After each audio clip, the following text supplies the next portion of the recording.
अस्सलामुअलैकुम।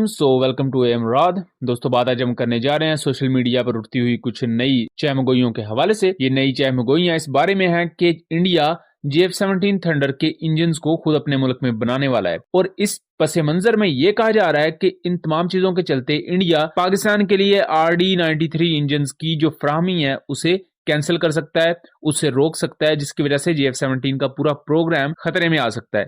तो इस पूरी की पूरी खबर की रियलिटी क्या है? अब ये सेम वो क्वेश्चन था जो बहुत से हमारे फॉलोअर्स ने कमेंट सेक्शन में पूछा हुआ था। इसके अलावा मैंने फेसबुक और दूसरे सोशल मीडिया हैंडल्स पर भी इससे रिलेटेड बहुत ही ज्यादा एग्जैजुरेटेड न्यूज देखी, ना सिर्फ इंडियन साइड से बल्कि पाकिस्तानी साइड से भी। पाकिस्तानी साइड पर भी कुछ ऐसे लोग थे जिन्होंने इस खबर को बहुत बढ़ा चढ़ा कर पेश किया। तो ये पूरी खबर है क्या? बेसिकली इंडिया मैन्युफैक्चर करने जा रहा है RD-33 इंजन। ये बुनियादी तौर पर किलमोब RD-33 इंजन, इसी का ही आगे एक वेरिएंट है RD-93, और दोनों देखने में एक जैसे हैं। जो RD-33 है इसका बुनियादी तौर पर एक अपग्रेडेड वेरिएंट बनाया गया था जिसकी थ्रस्ट ज्यादा थी, लेकिन उस वेरिएंट की लाइफ टाइम स्पैन जो था वो थोड़ा सा कम हो गया था। वो जो इंजन RD-93 एक अपग्रेडेड इंजन बनाया गया ज्यादा थ्रस्ट के साथ, वो JF-17 थंडर में यूज होता है, जबकि ये जो RD-33 इंजन है ये MiG-29 जहाजों में यूज होता है।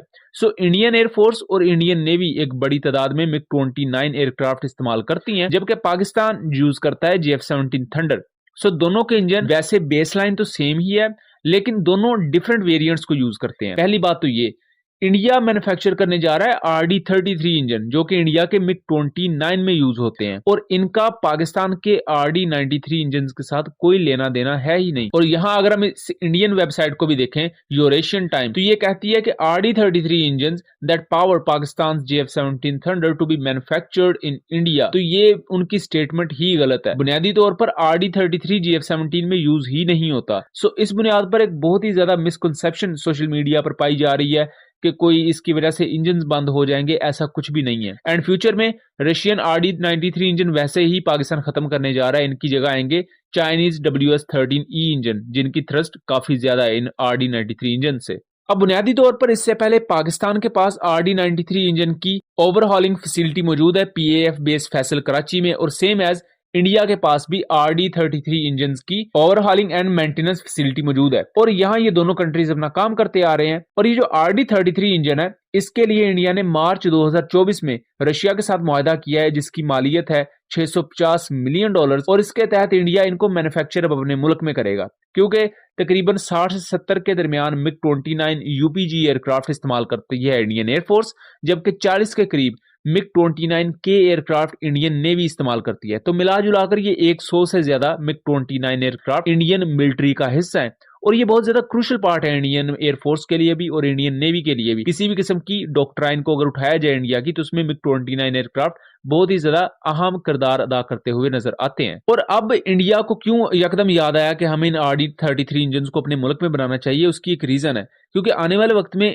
इंडिया को भी ये पता है कि तेजस एयरक्राफ्ट वो बहुत बड़ी तादाद में नहीं लेने वाले, या अगर वो लेंगे भी तो उसमें अभी बहुत टाइम लगेगा। उसके साथ साथ पुराने जहाज तो वक्त के साथ साथ रिटायर होते जाएंगे। MiG-21 एयरक्राफ्ट भी रिटायर हो जाएगा। तो अब जो बाकी मानदा एयरक्राफ्ट होंगे उनकी एयरफोर्स में, जैसा कि मिराज 2000 है, फिर MiG-29 है, इन्हें कम से कम फिर उन्हें 2040 तक लेकर जाना पड़ेगा। 2035-2040 तक तो इनको मस्ट यूज करना पड़ेगा, क्योंकि अगर इन्हें भी बहुत जल्द रिटायर किया जाएगा तो एक तो ये बहुत ही ज्यादा प्री मेच्योर रिटायरमेंट होगी, उसके साथ साथ इंडियन एयरफोर्स को काफी ज्यादा हैवी लॉस सफर करना पड़ सकता है, ना सिर्फ अपनी एयरफोर्स के लिहाज से बल्कि नेवल पॉइंट ऑफ व्यू से भी। तो इन तमाम चीजों के चलते MiG-29 को इंडियन एयरफोर्स अब लग रहा है कि वो बहुत लंबा यूज करेंगे, जिसको लेकर उन्होंने अब इसके इंजन को भी अपने मुल्क में मैन्युफैक्चर करने का प्लान बनाया है। जबकि इससे पहले पाकिस्तान के लिए जो इंजन आते रहे रशिया से, उसको लेकर 2007 से लेकर ऑनवर्ड्स इंडिया ने कई दफा कोशिश की कि वो रशिया को प्रेशराइज करेगा कि पाकिस्तान को ये इंजन प्रोवाइड ना किए जाएं। उसको आप यहाँ रिपोर्ट में देख भी सकते हैं।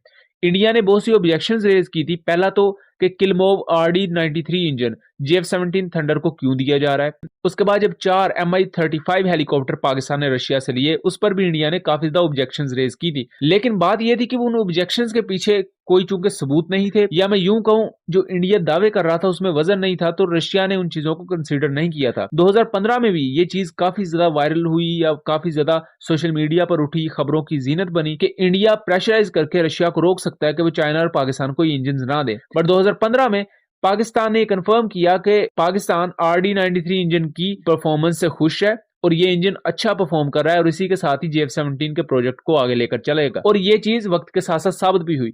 RD-93 इंजन काफी ज्यादा बेहतर इंजन साबित हुए JF-17 थंडर के साथ, जिन्होंने इसे ऑप्टिमल पेलोड कैरी करने के काबिल बनाया। उसके साथ साथ इसके ऑनबोर्ड जो जितने भी डिफेंसिव सिस्टम्स थे और ऑनबोर्ड मिशन कंप्यूटर्स थे उनको बेहतर पावर प्रोवाइड की। बट अब फ्यूचर में हमें इससे भी ज्यादा पावरफुल इंजन की जरूरत है और इस कमी को पूरा करेगा चाइनीज WS-13E इंजन। उस पर हमने वीडियो बनाई हुई है और उसका लिंक मैं डिस्क्रिप्शन में आपको दे दूंगा। यहाँ एक इंडिया की लार्जेस्ट डिफेंस टेक्नोलॉजी कंपनी के हेड ने उन्होंने ये क्लेम किया है कि इंडिया को इन RD-33 इंजन को अपने मुल्क में बनाना चाहिए क्योंकि इसके अलावा इंडिया के पास कोई और चारा नहीं है। इससे पहले जो इंडिया के Su-30 MKI एयरक्राफ्ट में इंजन यूज होते हैं AL-31FP, उनको भी इंडिया खुद ही ट्रांसफर ऑफ टेक्नोलॉजी के तहत अपने मुल्क में असेंबल करता है। यहाँ RD-33 को अपने मुल्क में बनाने का बेसिक जो पर्पज है, जिसके बारे में इंडियन डिफेंस एक्सपर्ट्स भी बात कर रहे हैं कि इंडिया खुद अपने मुल्क में इंजन नहीं बना सकता, अकेला नहीं बना सकता। इस वक्त उनके पास उतनी कैपेबिलिटी नहीं है और इसके साथ साथ टेक्निकल असिस्टेंस भी उनके पास इतनी ज्यादा नहीं है, ना ही टेक्निकल नो हाउ है। इससे पहले कावरी का उन्होंने अपनी तरफ से एक कोशिश की थी लेकिन वो नाकाम हुई और उस पर काफी ज्यादा कॉस्ट भी खर्च की गई थी। बट लेटर ऑन अब ये एक खबर आई है कि RD-33 इंजन को MiG-29 जहाजों के लिए इंडिया अपने मुल्क में बना लेगा। अब इसको लेकर आपको ये बात वाजे हो चुकी होगी कि RD-93 जो JF-17 थंडर में यूज होता है वो बिल्कुल डिफरेंट इंजन है, जबकि जो RD-33 है वो उसका वेरिएंट है और वो अलग एक चीज है। जो इंडिया इन इंजन को बना रहा है इनका कोई ताल्लुक पाकिस्तान के साथ नहीं है और इससे ना ही पाकिस्तान को इंजन की फराहमी में कोई रुकावट है। और इसको लेकर सोशल मीडिया पर जो भी बहस की जा रही है, जो भी आप बहुत से लोग हैं पाकिस्तानी साइड पर, इंडियन साइड पर, वो बिल्कुल लग़व है और उसमें ना ही कोई रियलिटी है, बल्कि वो सब के सब व्यूअरशिप के चक्कर में है। तो ये था एनालिसिस। उम्मीद करता हूँ चीजें क्लियर रही होंगी। वीडियो पसंद आई हो तो इसे ज्यादा से ज्यादा शेयर कीजिएगा एंड चैनल को सब्सक्राइब कीजिएगा। मिलेंगे अगली वीडियो में, तब तक के लिए अल्लाह हाफिज।